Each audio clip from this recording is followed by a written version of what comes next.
Hi, this is Fam Like the Ghost. We have Charity Ray on the line. Hi, how you doing?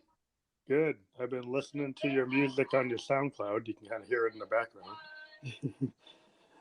So Oh, yeah, so just to prepare for the show. But yeah, I like your vibe. You definitely have that Amy Winehouse like reference points ah, when you're playing. So that's cool. thank you, man. I really appreciate that. She's one of my biggest inspirations for sure. Yeah, she was great. I was reading your bio, so let me just read off for our fans to kind of give you an intro. I like to introduce each artist. I'm going to read off your webpage. Okay. So Charity Ray is a singer-songwriter from Austin, Texas. Her unique vocals resemble that of the late Amy Winehouse. Her inspiration comes from Adele, the late Amy, Jesse Reyes, So Far Sounds, and you have a passion for music in all of your performances. You have an acoustic rhythm style that's really vibrant and powerful. And I like that kind of rawness because I'm an old school guy. I like Neil Young, I like Dylan, Oh Arlo yeah. Guthrie, all that old school stuff. Even though I'm a keyboard player and I'm a synthesis guy, I love listening to like classic, 70s, 60s rock, and that's a lot of it is acoustic. A lot of it is kind of, raw and honest, and I like that kind of comes through when you use an acoustic guitar. It's like if you use a raw piano, you can have Mhm. a lot of power. Yeah, for sure, man. There's just something that, kind of strips away all the other sounds and you can really just connect more, I feel like, with the artist and the song, it just kind of strips away all that extra. Yeah. I mean, that's why I like to use Moogs rather than using like digital audio workstations because a Moog, even though it's an electronic instrument, it has a kind of rawness of an acoustic instrument. And so when you Mhm. use like electronic analog instruments like Moogs, you can kind of have a rawness that gives a little bit more honesty than doing something off a DAW, a digital audio workstation. But Yeah, definitely. so let me get into the questions that I sent you. For sure, for So sure. when did you first get into music? Like what age? All right. So it was about middle school, I'd say eighth grade. I grew up very, um, like with a religious family, very Christian, wasn't allowed to listen to any non-Christian music.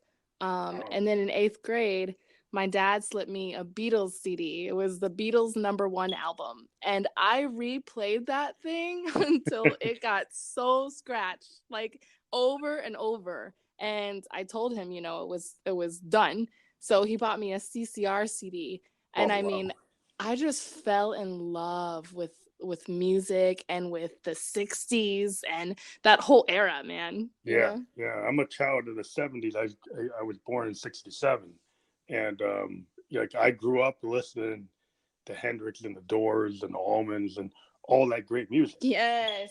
And I just, my father had a jazz collection, with Davis and Coltrane. He had like James Brown 75, 78s. Um, Oh and man. so I just had all this great music, and I just became a musician, as a passion. And finally, after 30 years, I finally got signed. It took me 30 years to get signed to a record label. I got Hey man, but you did it, Yeah, but you just can't stop. It's like for anybody that's like starting off and they're in their 20s or they're younger. I'm 51 and I got signed to age 51. So you just can't let you go your dream because eventually, if you have a lot of passion about it, you can kind of get picked up. So, Oh man, I support that 100%. I agree with that 100. That is so so true. yeah, because I was with all these people when I was growing up, and they let their dream of music get taken away by other things. And I do have to do a day job. I Uber and I do other things, but it's like if you have that passion, even if you don't hit, you do it because you love the music. That's you do it because then eventually the world will come to you, or you just because you keep on doing it, you just make it happen. um, so you've been working on music ever since you got that revelation with the Beatles and CCR? Yeah, so I really didn't come to start working on music. My dad bought me my first guitar, I want to say around college. And for a straight year, I was just trying to train my fingers to learn chords, just Yeah. strumming hard, terrible. But I didn't start actually playing music for other people outside of my bedroom until this past year. This past year, I just kind of realized that this has been my dream, and it's been my dream for a long time. And the amount of feedback I've gotten from people has just been really empowering and supportive. So this is really something I just have recently been aware of, that it's something that I need to keep pursuing. Yeah, I would just say, based on the way my life went, you just any opportunity to collaborate or play live when you're a musician, you just go with it. You keep on growing, you keep on doing what you're doing. And even if you can't get other people to play with, you just keep your chops up and just keep on doing it, because you never know when the opportunity is going to happen. It's like a lot of times when it's not working, like the next day is when you think it's going to pack it in, then something happens. And so you just gotta you believe in music not to be like number one. You believe in it because you love it. That's the way I see it. But you had mentioned like maybe we talk about like when did you decide that you weren't going to just do covers, that you're going to write your own music? Because there are musicians that are studio musicians, or musicians that just play sheet music. They play other people's music, but they never come up with their own. So Hmm. when did you feel like you actually had something to say, and you knew that you had a voice you wanted to put out there? Sure, sure. I didn't really have a moment of like, this is when I realized. I think it was kind of just a bunch of sporadic moments that I had, just starting with jamming really with friends, in garages and get togethers. A friend of mine's a really good guitarist. And Mm-hmm. so he would just play, we'd party, and I just started flowing. Like, I never sat down and wrote lyrics in a book. Most of all of my songs have been just listening to either a guitar playing or a beat, and then flowing what's in my heart and like what's in my soul. And usually I'll record it. So then I'll go back and, write down whatever I Wow, sang. that's exactly what I do. I do it like I call a stream of consciousness Okay. style recording, where it's kind of old school. Back in the '70s, people would go into studios, even in the '60s, and they'd let the tape run, and bands would go and they put stuff down, and a lot of songs come from just jam sessions.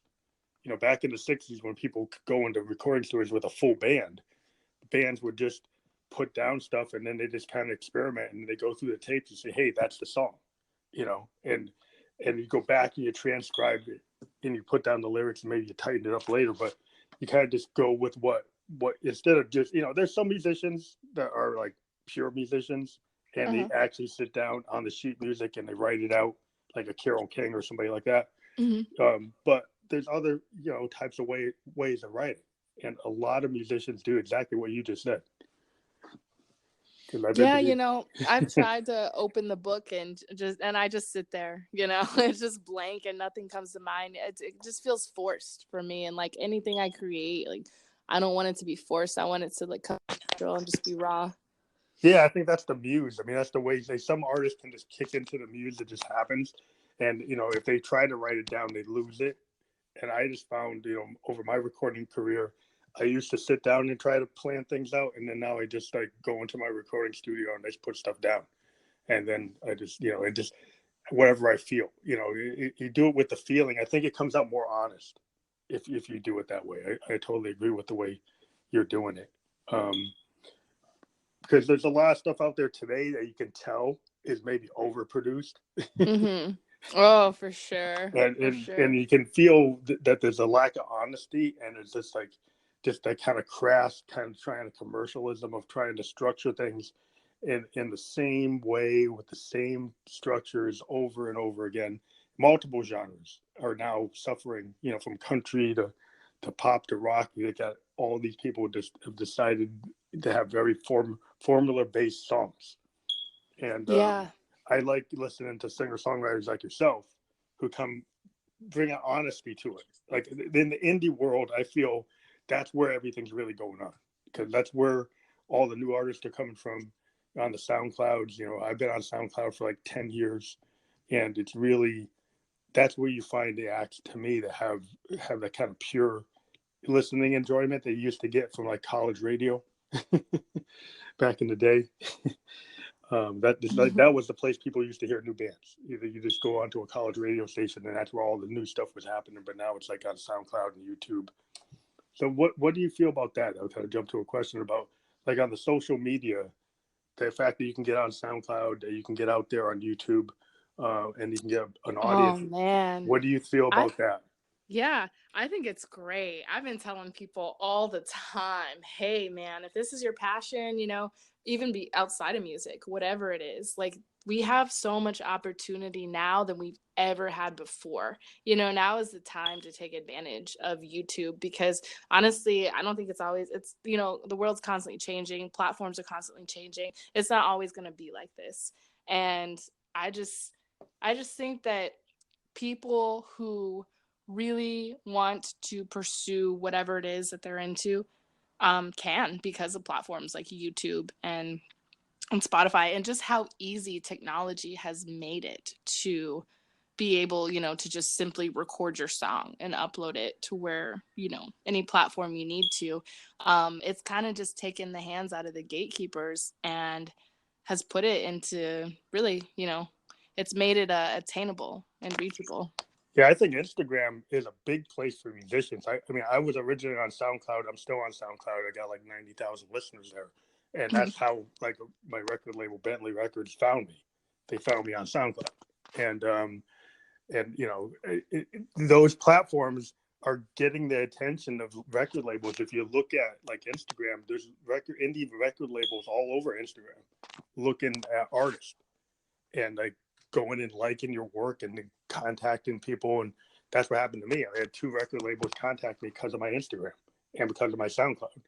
And I've played some live shows in New York City and Boston, but it's really the internet presence that actually got me the wider audience that made a label give me a distribution deal. And it's really like, I don't think you could have done that. And back in the day, you had to go into the club scene. You had to go to CBGBs. You had to go. You had to play a lot to get paid to even get these guys to send an A&R guy to look at. Oh yeah. Yeah, and it's crazy because I think about that too, back in the day, how they get their demo, their mixtape, and they just stand in line hoping that they run into who they need to run into to just give it to them. And there's so much work that was, put Yeah, into you had it to go back play the then. Whiskey a Go-Go and hope an A&R guy came in and saw you playing. Right. And then then brought it, and then bring you in. And then there was a whole gatekeeper, like you said. You had to go to Olympia Studios. You had to go to Electric Lady. You had to go to the record plant to even get an album out. That you didn't have the ability to record it, at home, and then push it to a record label. The gatekeepers would keep you from even getting there. So I think that's what's cool. But then there's a flood of music, and it's hard. Then you have to find ways to get people to pay attention to you because there's so many artists out there. How do you get attention? So have you gotten like a strategy for getting your stuff out there, or you've been working different things, venues or different places to get like word of mouth? Yeah, so right now I'm in the process of recording all of my acoustic songs. Then I'm gonna put them on an EP. I also have a separate EP I'm working on as well, and it's different. It's a different kind of style. It's my same singing style, just on tracks. So a little bit more like R&B. Oh, so you have like a full band, not just acoustic? Yes, I've been working with a producer, and he's been producing these tracks for me, and we've been going back and forth working on them. So it's been different because a majority of what I've been playing has always been acoustic. So it's definitely been a learning process for me, but it's fun. It's fun. You're not growing if you're not learning. And Yeah, that's what I was saying. So the genre that your producer is doing, is it in the same kind of vein, or is more like R&B or more pop or more rock? it's more like indie meets slow hip hop tracks. Cool. I So don't you're really using like know. drum machines and like 808s or like real live drummers or. Yeah. So there's real guitar instrumentals. There's some snare, some drum tracks. Mm-hmm. So it's really different. I kind of have been, alternative. learning more about myself, and Mhm. I want to definitely venture into different genres of different styles of music. Whether it's acoustic or R&B or just anything that really I feel or like I want to flow to. Why Mhm. not? Yeah, would you ever think of like heavy electronic, not EDM, but kind of like what I do is I do kind of progressive electronic, which is a new kind of, well, if this the genre I'm into is really big in like Berlin and London and like out in LA. And it's like we're not DJs, but we're synthesizer players that put together all this analog atmospheric synth sounds that are very like strange and different, kind of going back to Oh, yeah, I'd have to hear that, man. I love yeah, my different. band. Well, yeah, if you listen to me on my Instagram, you can probably see some of the clips of my stuff. It's very Moog. It's all rolling analog stuff, modular synth stuff. It's like, and I use a vocoder, and I actually play a character. Josephine Electric is the lead singer of Family Mhm. Electric Ghost, and she's me. I I love created it. I created a female character, kind of like Ziggy Stardust or Princess Camille, using like Roland vocoders. I use like VT3, VT4 vocoders, which are synths, but they change your voice in real time, and Right. you can make them into. I use them to create a character. And so I have this character, Josephine Electric is the lead singer of Family Electric Ghost. She's a ghost. And the whole concept of the band is that we're ghosts, and, That's cool. and she's That's the really dope. lead singer, and then I'm the keyboard player, and I'm Phantom, and she's Josephine, and that's the whole idea. But yeah. So I mean, what I do is very strange and kind of out there. It might not be what you're into, but yeah, I've collaborated with other folks in the past. But yeah, I like to play with like jazz guys and like punk rockers and Oh, anybody yeah. anybody Mix it I up. can jam with. I like to jam with because I don't like I've jammed with hip hop guys, DJs, and it's just because I think like music shouldn't have any boundary. I think if you look at hip hop today, Mhm. you get a lot of artists that like they cross genre. There's a lot of hip hop that's using jazz, it's using punk, it's using reggae. That's why I think like in music today, if you cross genre, then you create something new. And Right. yeah, I And think that's beautiful, and it's just uniting people together. well, I think as an artist, you can, you don't like you could grow if you just keep on perfecting your genre. Let's say you like all I'm gonna do is bebop, and I'm Mhm. just gonna stay in bebop. All I'm gonna do is like Bach or Beethoven. That's fine, and you can perfect it and become like amazing. But I think when you start mixing the genres, then you actually do something that's unexpected, and I think that's how you create differences in the art or new things out of the same old stuff. But Yeah. I kind of digress. But I've been really interested in working with some rap artists, just like yeah, indie indie featuring rappers. rap. Yeah, Mhm. there's a lot of them. I mean, you got the mumble rappers. You got all these different types of rap genres. They got the old school. You got you have people just everywhere. You have people going back to doing like Africa Bambaataa and the It's real old. cool, yeah. And they It's been it's been a little tough for me though because I network a lot. I'm a very social person. I'm always out Mhm. talking about my music or talking to other people about their passions and what they do. But it's been very hard for me to find a talented rapper who's humble and who is like legit, because I just feel like these rappers I keep meeting, and not just pinpoint rappers. I mean, Yeah, there's a yeah. lot of people with egos, but um, I just I'm like, man, yeah, you'd be so awesome, but I Yeah, a just lot don't of them like are you. like not to put down the industry, but there's a lot of people that would say, "Well, you pay me $3,000 and I'll do a feature," and I run into people that they want to pitch, and then I'm wondering, like, are you just doing it for the money or doing it because of the artistic intention? Because like I typically do collabs, and it's all the money is like we'll make it off the record. Hmm. We don't I don't pay anybody up front, but there's a lot of stuff going on in some genres where it seems like it's all about trying to get as many features as possible, and maybe it's not a lot of like deciding if it's a good idea or not. It's more like the money. Right. And so Yeah. then it becomes like, okay, well, it's not really that artistically focused. Just to put it in And that it way. shows. It shows. Like I feel like you can feel it. You can hear it when artists collab. You know. Yeah, a lot of times it's a way to get an income stream, and it's not necessarily good for the business because it puts a lot of stuff out there, and people get expectations that they're going to work with like a big name, but they pay them $3,000 and their song really doesn't go anywhere. And it's like, are you ever going to get that $3,000 back when you only get 0.006 of a penny on a stream? And so then to me, it's kind of like the bigger artists kind of ripping off the smaller artists.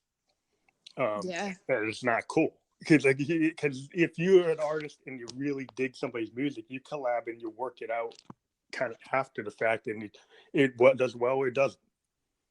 That's the way the indie world worked in the past, and still I think in alternative music and indie music, people don't worry about that. But there's some folks that are just all about the De Niro. But Yeah. yeah, so I mean, I'm not into that. I'm more into like okay, we can collab, we do it because we want to do it, and then we see what happens. Exactly. Yeah, that's unfortunate that people are like that. But for me, I feel like, I've had people ask me this before, people here in Austin in the music industry that are higher up there, what are you trying to do? Like, what's your initial goal? And, I'm not trying to be famous. I'm not trying to be a huge celebrity. I really don't know if that's something that I want. I would just love to be able to turn my passion and sing for people and create something beautiful and be able to live off of that, Yeah, I mean, because you can be an indie artist and you could be like at 50,000, follow, at 100,000, 200,000 people following you worldwide, and tour. And as long as you're willing to go to like the Netherlands and go to London and travel, and you get a good management and you get a decent following and you create a good fan base because you're good to your fans. Mm-hmm. You can build an indie career. There's a lot of indie artists that live under like a million records, like under 100,000. And just because they get good tour management and good concert promotion, they just jump on the indie scene and they just play. And, I've been trying to do that myself, and I've been working pretty hard, this year on a lot of things. But yeah, it's hard to actually make a living as an artist just because there's all these things that prevent you from getting enough money to actually live off of it. But yeah, But it's always the dream to do it, to find a way to get some management to help you. yeah, and definitely now it's like it's so much easier, more. It just feels more, as we were talking about technology in this era, more attainable.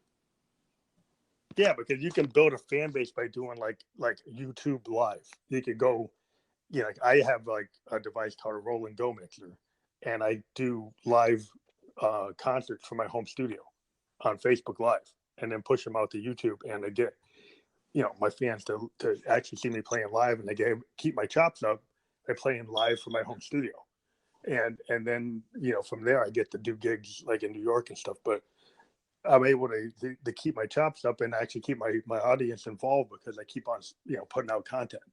And that's because the way the streaming services are, and the fact that you could actually go on to Facebook and or Periscope or Instagram, and you could do a show if you set up your iPhone on a on a boom mic and then hook it up to this mixer.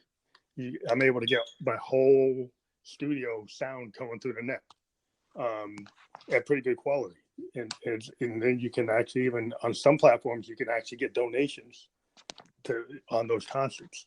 So there's all kinds of cool things you can do today that you can actually build a following on the net before you even get into a venue. Which a lot of bands have done, but I think it's interesting what you're able to do today. Definitely. Yeah, and there's just so many apps and all kinds of programs that just keep coming out. I feel like that are making it easier and easier.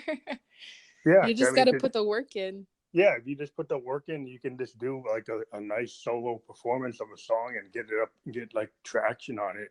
Get like 10,000 hits, 100,000 hits on it, and then you start getting labels to pay attention to you. Booking agents start paying attention to you because they see your performance. It's kind of like when you were at the Whiskey A Go Go and the A&R guy went and saw you at the front row. YouTube can give that A&R person that front row if you do a good performance, you know. So it's kind of up now. It's just a matter of your kind of musicians, you know, practicing, setting it up, putting the time in. It's not super expensive to set up something on YouTube. You Yeah. know, you can actually, as long as you have a good phone that has a good camera and you get a good mic to mic up your instrument, you know, you can do a pretty good job. And so you're already doing collaboration, like you said. You're working with a producer. You're working on a new album. When do you think that album's gonna be ready? Oh man, I've got about 3 more songs. Right now, we're just finishing. He's mixing, mastering these 3, and then I don't know. I want to say maybe like 2 months. My voice, I just lost my voice. It was out for about 2 weeks, so it's really set me back lately. But it's back now. So yesterday I recorded a song, and today I'm gonna get on the mic and start recording. It's just I can be a little bit of a perfectionist. So, you Mm-hmm. know, I'll record over and over and over, and then pretty much the same song is sounding the exact same. So Yeah. Well, it's good practice. But the question: so, do you have a home recording, like use a DAW to record I yourself into, I or what do you do. do? Yeah, I do. So I actually cleaned out my closet. I got this walk-in closet, and I built a studio in my closet. Mm-hmm. Well, that's cool. So, what are you using? Because I'm a techie, so I get into that. Okay, yeah. Well, I just have a condenser mic. Just read a bunch of blogs and Yeah. top 5, ordered a condenser mic from Amazon. Got the insulations, the whole closet's insulated. Yeah. Just studio recording. So you got yourself a booth inside your house, Yes. and then what are you using, like Ableton or Pro Tools, or what's your DAW? Right now I'm using GarageBand to record GarageBand. in, and Well, that's cool. then yeah. Yeah, I would like to get into Well, Ableton, but there's a lot of bands that have actually used GarageBand. There are big bands that have used it. And like Gorillaz used it. You know, what? yeah, Gorillaz used GarageBand on an album. No way, Yeah, man. That's there are tight. big artists that have actually used it because you can. You know, it sometimes like you can use whatever tool you want. You know, like Bruce Springsteen used a four-track Tascam cassette, like a regular cassette recorder to record like Nebraska. So you know, it doesn't really matter. Sometimes it's the kind of the quality of the artist, you know, can overcome certain things. I mean, Jack White uses like $100 plastic guitars, you know, sometimes because he just wants to prove that he doesn't necessarily have to be the best instrument in the world. It's kind of like the artist, what you can do. But yeah, there's a lot of cool things you can do with a lot of tools. So some people always kind of, you know, oh, you got to have this, you got to have that. And it's not necessarily true. Yeah. Yeah, I felt that at first. I did a lot of YouTube research when I started realizing, okay, this is something that I want to pursue. I need to get a demo. I need to get my songs up. I need to get them recorded. And so I started doing research, and it was just, in-home studios, YouTube, bunch of DIYs. So I was like, Yeah. okay, let's get this going. Yeah. Over time, you know, I actually use like Zoom digital recorders, like 24-track Zooms, which I like better than like DAWs because it's kind of like you have a physical faders, and you have physical, compressing. You know, everything's like knob per function. I'm kind of a knob per function guy. I use a lot of analog equipment, and it's kind of like going against using the PC because I have all this stuff that's just like hardware synths, hardware drum machines, hardware recorders, because then it's just hands on.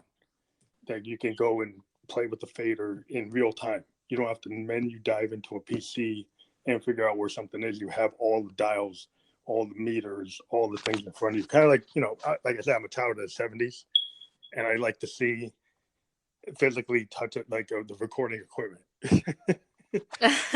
So I built myself like a recording studio that uses like old school stuff.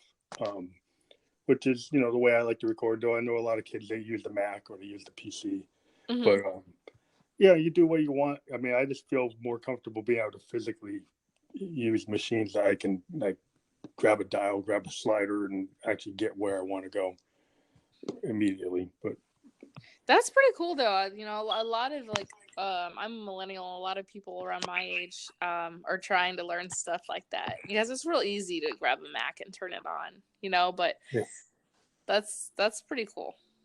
yeah, I mean the Macs and stuff are cool, but what I found is like I'm using like if you're playing acoustic instruments, right? You're playing if you're playing like a guitar or a bass or a real piano, it's sometimes better to record into a reel to reel recorder or like an old tape machine because it just captures the sound. Kind of like when people make the argument about vinyl versus like MP3. Oh, uh-huh. When you record with analog recording equipment and you record directly to tape, it kind of sounds a little more organic. It sounds more full. There's less compression going on. I mean, the PCs allow a lot of people to create a lot of art, but there is a compromise somewhat in some of the sound. Um, but if you go to a recording studio and have a producer, they can overcome that with all kinds of devices. But like when you build your own home recording studio, it's cool to get a lot of analog gear over time. Like 20 years over time, I've built up a lot of analog stuff. And I would always recommend people like as many analog things that you can get and you build your studio up as you get bigger. It's always like will add a level of quality to your recording that you can't really get with some of the digital stuff.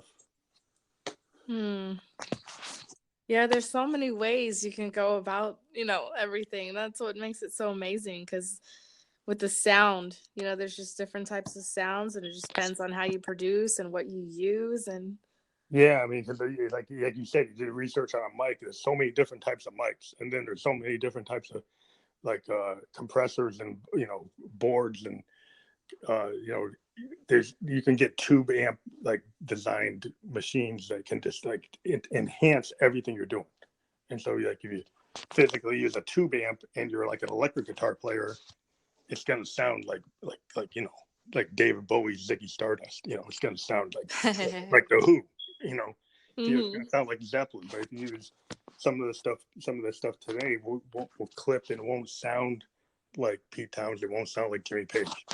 And there's a reason because you kind of got to use the old gear to get that sound. There's some things that can kind of get to it, but it's hard to get to it without the original stuff. But yeah, I digress. Can I get into that?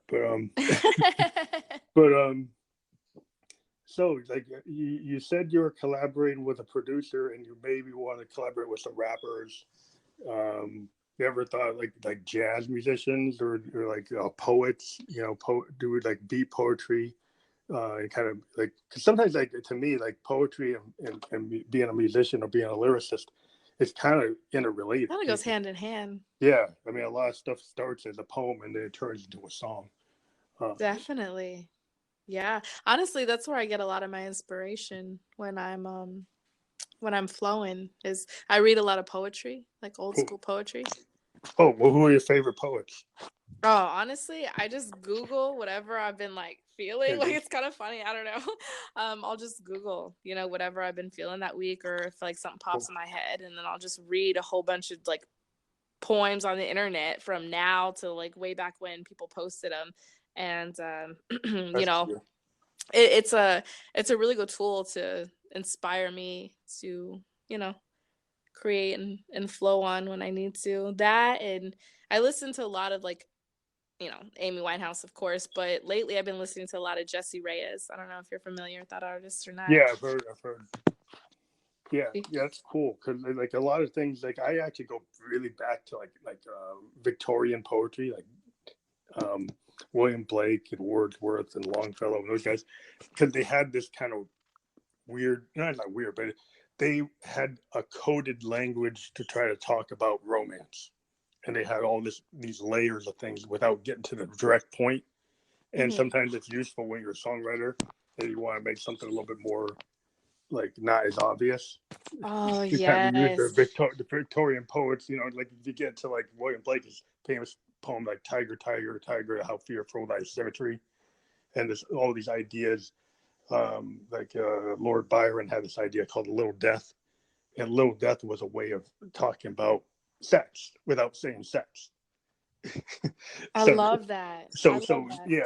So what I always find it interesting to use some of the old Victorian like mechanisms in the writing to like get, instead of being like today, there's so many people that are just really direct, but maybe too direct.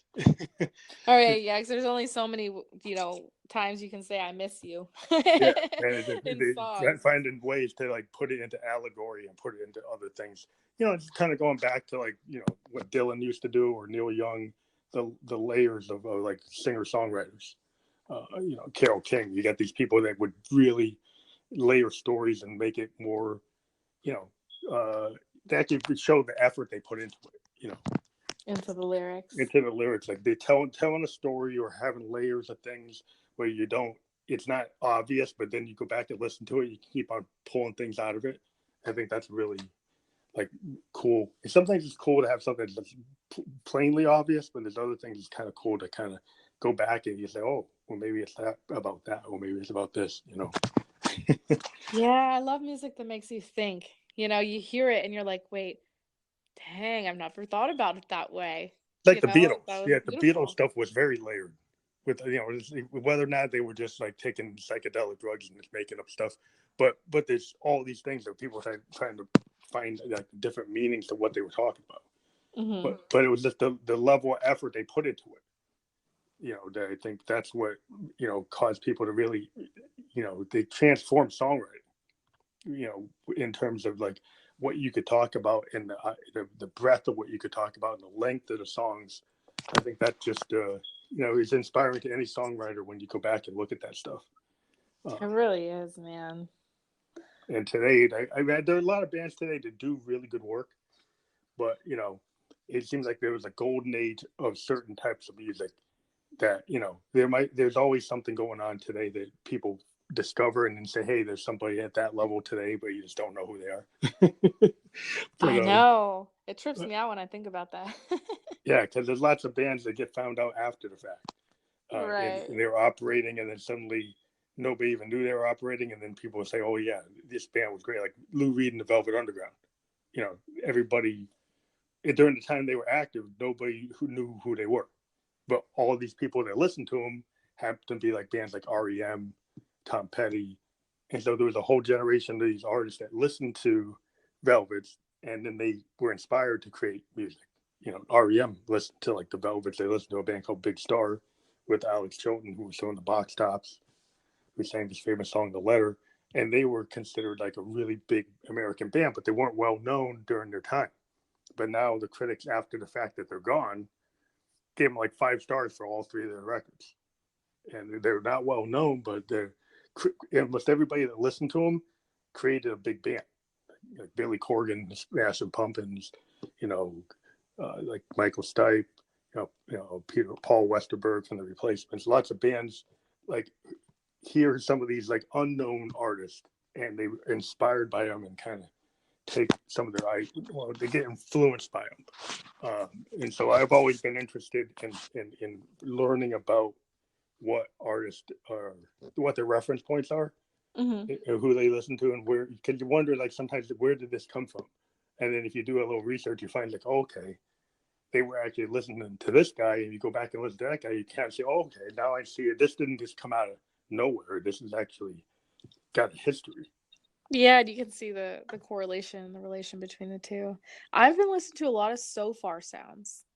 That has been honestly like a huge part of my inspiration. I mean, every single video, every single artist that's on there is just like mind blowing. It's So that's where you're getting a lot of reference for your style. And Amy Winehouse, I can hear that. That's really, because it's good that to be inspired and have reference points as an artist, and because I think that's how you move forward in the genre. You can kind of build off of what other people do, and then you get. I mean, that's what the blues is. The blues, everybody's built off like Blind Willie McTell and Lead Belly. It's like the originators, but then like you stay within that, and you just build to like a guy like Stevie Ray Vaughan or Hendrix. Comes from that tradition, but it's like there's a tradition to it. But yeah. So are you playing live anywhere late? What, or are you just in a recording mode? Yeah, so I was playing a few live shows every weekend, and right now I put a hold on that. I'm trying to get everything recorded and just focus on this. Yeah. Start really getting my brand out there online, getting, everything on Spotify, Apple Music, and then start promoting. And then once I've done that, I'll start playing shows again. But for now, I've I've put a halt on that. Yeah, I mean, I did that this whole year. I've been recording, like putting together an album for the label I joined, and in 2017 I did a lot of shows, but in 2018, 2019 I just been recording, and it's kind of like some bands will go and they'll use like their shows to kind of give them ideas. Some rock bands like to do shows, and then that kind of inspires them to write new stuff. But I kind of like I kind of concentrate. Yeah. So I can't do that at the same time. But yeah, it's cool. So you're putting that together. I just wanted to let you know is like this podcast is actually part of Spotify. This Oh. Anchor is actually was brought on to the Spotify family, and part of what we can do with this podcast is we are distributed on like 11 different platforms, including the podcast platform on Spotify. So when this gets published, you'll be able to hear it on Spotify podcast and Stitcher and Apple podcast and Radio Public. Is like 11 of them. If you go into your app, you'll see all the different ones. And I will send you links to the most popular ones after the show. And right now we've got about 16,000 listeners on our podcast. And we do have some corporate sponsors, so you will hear some ads on the podcast. But yeah, that's kind of price of being a musician. You got to get support. But yeah, we've been able to move pretty good from having less than 1,000 listeners last year to now we got like 16,000. So that should help with your audience to get you out there to a wider audience. Wow, yeah, that's pretty good. That's pretty good, man. You're only gonna go up from there too. Yeah, we're trying to hit 20,000 this year, which we didn't know. At the beginning of the year we were only like 12, and then suddenly now we hit about 16 in the last like a month. In this month we hit like 3,000 more listeners in a single month. So we're on track to hit like 20,000. So that keeps on pushing out all the people that we interview, and we've been really trying to do something because we found there were some people on the net that were asking artists to pay for interviews, and we felt that we can get sponsors and we don't have to ask artists to pay because we're artists ourselves and we know artists are struggling and they don't need to have to pay for that. So we like to be able to bring new artists, indie artists to our audience and discuss how they put together music and what they feel about music and what they do. So that's what this is all about. That's so dope. That makes me so happy. Like I've been smiling for like the last 2 minutes. And what we like to do too is like when your album is ready, we have done song by song discussions of your album. Last week we talked to a band called from I think Philadelphia called Sex with Roller Coasters, and they're like an indie alternative band, and they had a brand new album called Dweeb, and we went through every track on Dweeb for like an hour and talked about every single track. And we've done that with Kendra Black out of New York City, who's like a signed artist. We talked to her about that. So when you're ready, we'll have you back on, and we can premiere your record in terms of like talking about every song. Great, man. Yeah, I'd love to do that. Man, I'm just so grateful. Like, thank you so much for reaching out. And I'm super happy to be able to talk with you. Like, this is the first time I've done this, and you just seem like very genuine. And I'm really excited. So thank you. Well, I'm a music fan. I love music. I've got like a big collection, like every genre you can imagine. And I just feel that like, the music industry needs to have more places for artists to play. A more like back in the 60s, there was more like there was a community. It was like very, not this the hippie idea, but the idea like, if you just pay it forward, you like you give a band an opportunity. Like if you get a show and you see somebody you like, you invite them to open up for you. You know that you go and you build a venue and you have a bunch of bands like play that venue, and you get like you start building up a base, and and that's what I'm into. I'm trying to kind of do that online with all the people I talk to. So eventually, the dream is to have a Phantom Electric Ghost, like all the artists that have been on the show, like do a tour with every band I've talked to, and actually get a venue to let us like have all the bands play. Oh man. That's an idea. I'm kind of been not really talking about it till now. I've been Hmm. thinking about how to do it, but now Hmm. I'm kind of that my audience keep on getting bigger, and I'm just kind of putting it out there. That's an overall goal that I want to get to, and I'm going to talk to all the bands I've talked to. But I'm telling you, so eventually, like all the bands I talk to, we're going to try to figure out a way to do that. Well, I'm on board and I fully support this, and I think that's an amazing idea. Yeah, there's been there's a Lollapalooza. You've got the all these different events that happen every year. Electric Daisy, there's stuff, and I'm feeling like, okay, well, let's try to create something. Even if we create like a YouTube online like concert, and Yeah. we have all the bands play from their home studio and set it up initially just to kind of get it out there. But there's an idea to kind of build a community and have a way to get all the bands heard. Can we talk? What we also do, like, we'll put your links onto the podcast. So, like, we'll take your SoundCloud profile link and put it up here. We'll take your website and put it up, and they're clickable. Initially, Spotify didn't make them clickable, but they just fixed it. So now when we put the hyperlinks onto your podcast on Spotify, people can actually click to your song on SoundCloud or click to your main website as part of the podcast. Man. So that's cool. So yeah, hopefully we'll get to talk to you again when your album's ready. We'll just let us know, just drop us a line, and we'll work something out and schedule you again for premiere type of discussion. Yeah, for sure. I'll definitely reach out. Thank you so much for having me. No problem. So this was Charity Ray, and we're looking forward to hearing more music from you, and maybe we'll get that concert thing going in 2019. All right, man. It's going to happen. Sounds good. Okay. Okay. Thank you. All right. You're welcome. Thank you. Bye. Bye-bye.